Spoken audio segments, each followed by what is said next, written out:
What are some of the other challenges that you face in being able to bring your landscape vision to life when you're working on a project? I would honestly say, and it might surprise people, but council can sometimes be problematic in that approach. And there's a lot of different layers within a council. And I've seen projects where we had one project was a greenfield site. We did big studies.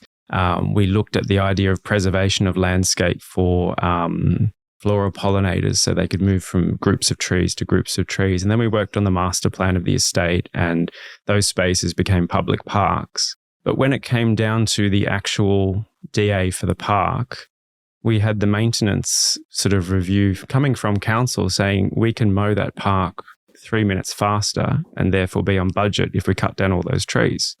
And the trees went. Oh my goodness. And it was shocking because it was part of a protected, endangered community. And I remember just thinking, I cannot believe that we've worked on this site for probably 10 years and now it's come down to how quick it is to mow the park. And that's a lack of, there's a lack of chain of communication sometimes in council that delivers that. And I've seen policies where, urban heat sink is a really big thing and let's get shade in. But then having feedback like, oh, can we put trees in the streetscape that don't drop leaves because they choke up our gutters?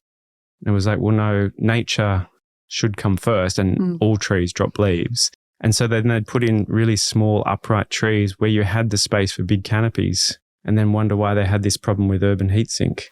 And so it's almost like there's an education process happening across the board.